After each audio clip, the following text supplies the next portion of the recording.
We are in our Lenten theme, which is centering in the Spirit, a sacred path to liberation. And so the text that we read this morning will be read and proclaimed with that theme in mind. A reading from the Gospel of Luke. At that time, some Pharisees came to Jesus and said to him, "Leave this place and go somewhere else. Herod wants to kill you." He replied, "Go tell that fox, I will keep on driving out demons and healing people today and tomorrow, and on the third day I will reach my goal. In any case, I must press on today and tomorrow and the next day, for surely no prophet can die outside of Jerusalem. Jerusalem, Jerusalem, you who kill the prophets and stone those sent to you, how often I have longed to gather your children together as a hen gathers her chicks under her wings, and you were not willing. Look, your house is left desolate to you. I tell you, you will not see me again until you say, 'Blessed is he who comes in the name of the Lord.'" Will you pray with me? Speak, Lord, your servants are listening. Say a word that we might hear and be transformed in the hearing. May the words of my mouth and the meditation of every heart gathered to receive be acceptable to you. You are a Redeemer and our rock. Amen. When Jesus' religious opponents approached him to warn him to leave and go somewhere else because Herod wanted to kill him, I believe they were well-intentioned.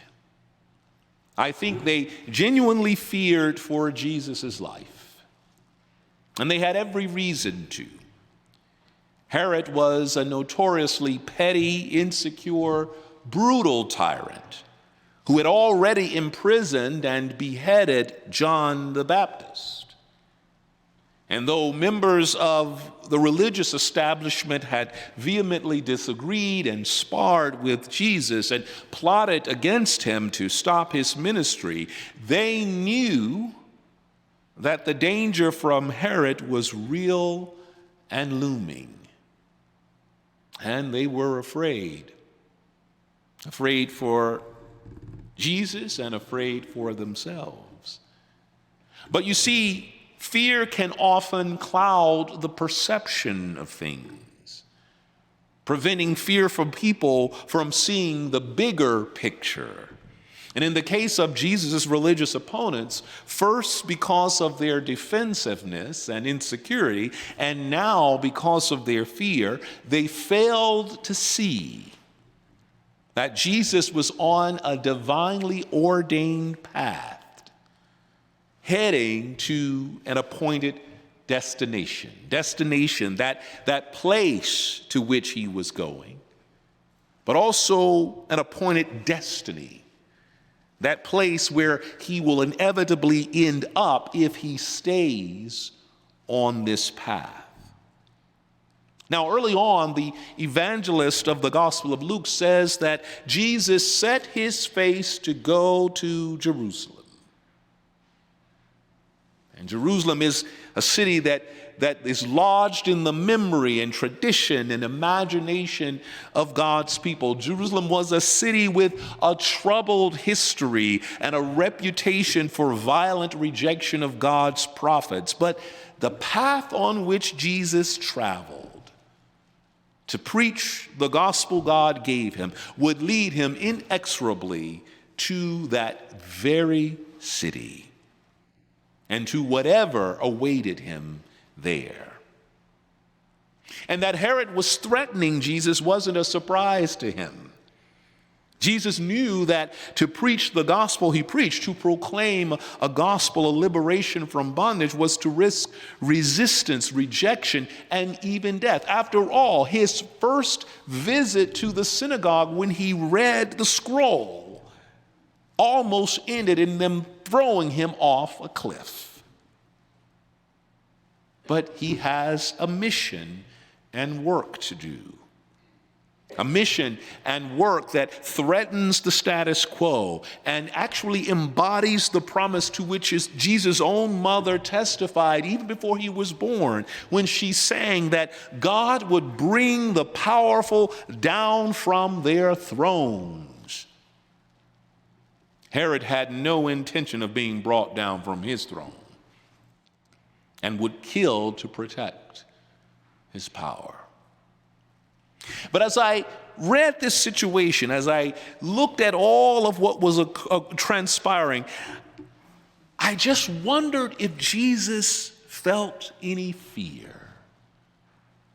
Was Jesus afraid of what might happen? Oh, I know we are taught that the Anointed One knows no sin and no fear. But psychologists and anthropologists remind us that fear is the earliest human emotion. And in our awareness of danger, we instinctually seek to secure and protect ourselves from looming danger. And at the same time, humans are creative and ingenious in concealing and coping with fear. What did Jesus feel? How did Jesus cope with this fear? You see, it has to be frightening just as it was to those who warned Jesus, to know that someone with the power, the history, and the tendency to kill has their sights set on you.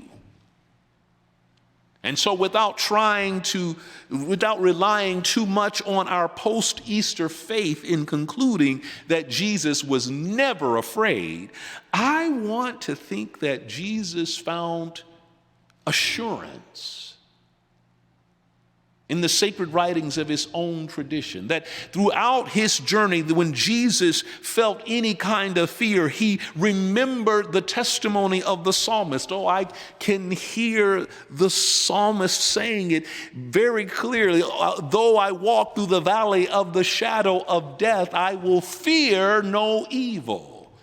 Oh, the song, he must have remembered in those times where it seemed so frightening. The psalmist singing, "The Lord is my light and my salvation. Whom shall I fear? The Lord is the stronghold of my life. Of whom shall I be afraid? Though an army encamp against me, my heart shall not fear. Though war rise up against me, yet I will be confident." Oh, perhaps Jesus did feel fear, and he kept going. The threat was real, and he kept serving, healing, teaching anyway. And in response to the warning about Herod, Jesus evinced no fear, no doubt, no hesitation about his journey or his ministry, even with the understanding that this journey he was on was leading to a dangerous place. He shows no hatred or anger toward those who would reject him. Jesus has no compulsion to act in a way to save himself or make it easier on himself by choosing not to go to Jerusalem. No. Jesus' attitude is a remarkable demonstration of what it means to be oriented to God completely, to know the path on which one has been called, to trust that the destination and the destiny are ordained such that he could retort in the face of a credible threat. You tell that fox for me. I think I'm going to try to use that a couple of times. You tell that fox. I've been healing and delivering vulnerable people from bondage, and I will continue to do that as long as God allows. No matter what Herod intends to do to me, no matter the threats, I will continue to do this ministry. No, Jesus is not worried about Herod because his destination is Jerusalem. And that's where his fate will be decided. Rather than giving in to any fear, anger, or worry about a threat, about what Herod could do, Jesus laments, Jesus cries over the very city and the very people who would reject him. In lamentation and compassion, Jesus cries out about how he wishes to nurture and protect the people of Jerusalem like a mother hen gathers her brood under her wings. In response to threat and rejection, Jesus shows love and determination, not fear. And in all the good that he was doing, the journey still had people who resisted it. But this journey, this path he was on, allowed him to serve the very vulnerable, challenging the status quo and business as usual, such that people would actually threaten to kill him. And yet, he knows what he must do. And his expression of lament and compassion is almost like a testimony. He reveals a more expansive view of God even as danger looms. Yes, God is our Redeemer. That's the one that we remember, especially during the season of Lent. God is our Redeemer, and we can't wait to be redeemed when that resurrection day happens. But in this vision, God also nurtures and protects us like a mothering hen. Whom shall we fear? Oh, see, fear is inimical to the work of love, justice, and compassion. The threat of fear is so insidious that God, Jesus, and angels consistently and repeatedly reassure people to fear not or do not be afraid. Throughout the biblical witness, we hear it over and over again. Do not be afraid, fear not. And I can't even imagine it. If Jesus had given in to the fear, he would not have had time to heal the sick, deliver people from bondage, or teach his followers about the reign of God in parables. If Jesus were motivated by fear, he would have given in to that earlier temptation in the desert to secure himself from the danger and the challenges from Herod and from the rulers and chief priests who will eventually hand him over. If Jesus had allowed fear to overwhelm him, he would have been too preoccupied with securing himself to show compassion and a desire to nurture and protect those who rejected him. And if Jesus had let fear take hold, I guarantee you, he would have turned his face away from Jerusalem. He would have gone anywhere but to that city if fear was over him. No, Jesus kept going. Kept going. That keeping going, that facing fear, that recognition that fear is something that is almost natural for us, is also the thing that makes me wonder what it means to keep going, what it takes to keep going.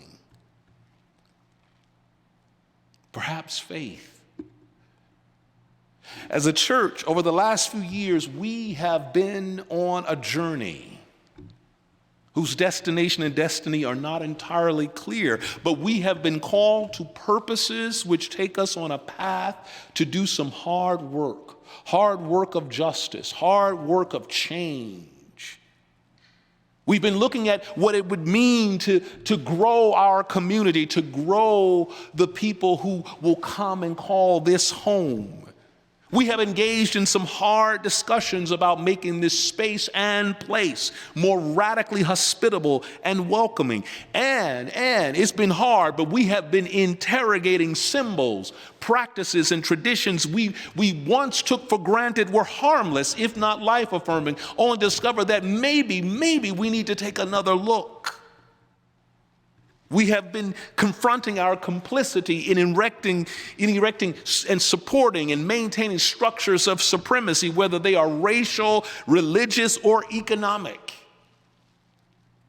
And we have been debating what it means to be faithful stewards of our abundance in ways that honor God and honor the purposes for which we gather as beloved community. And we are now talking about how to forecast values and commitments that we have that may invite and entice people to give us a chance to be their church. And every potential for change, transformation, and liberation within these walls can be frightening. It is hard to be something new or different or to follow a new path to which we have been called. And there are threats to us, external and internal, that will always offer us a chance to stop what we are doing or to turn back or to focus only on ourselves. But that's why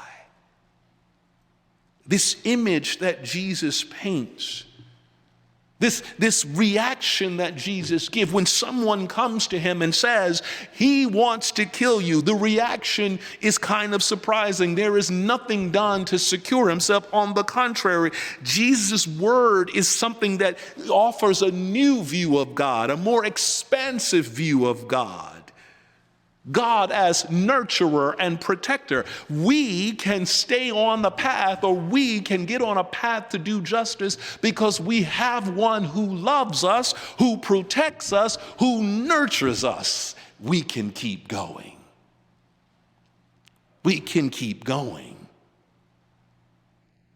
In this season of Lent, this is a season that calls us to reflect on the path we are traveling, and gives us an opportunity to face our fear, the fear that arises as we take this present course. Lent is a time for questions and reflection about paths and destinies and destination. It involves testing spirits, making small surrenders, or taking on new disciplines, all in the effort to orient ourselves to God's liberating and justice-making reign.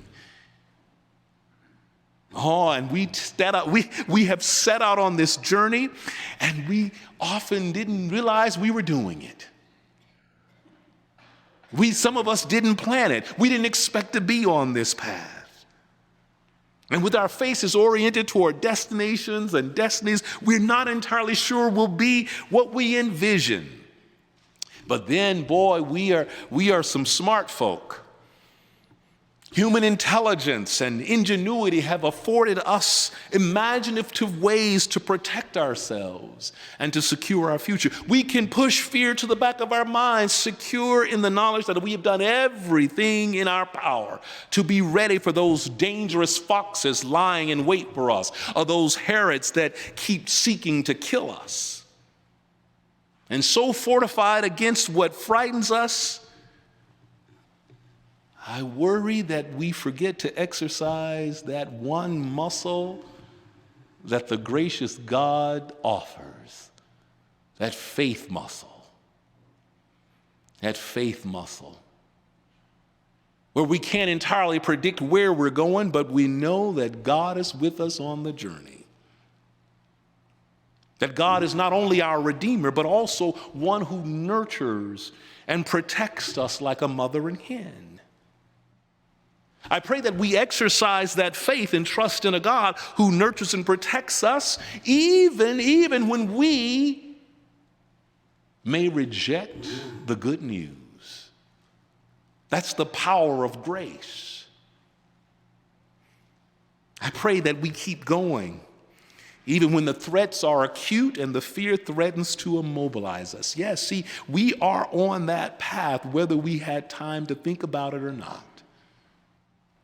And we have a destination and a destiny. The course will be winding and often treacherous, and there are dangers seen and unseen threatening to throw us off course. Every good work that we do that reflects God's liberating and justice-making vision for the world, every act of justice and service we render with our face set on what God has called us to do, it will be met with resistance, rejection, and fear. Yes, somebody is going to say, I don't like what Plymouth is doing. And the biggest threat to our work is our fear.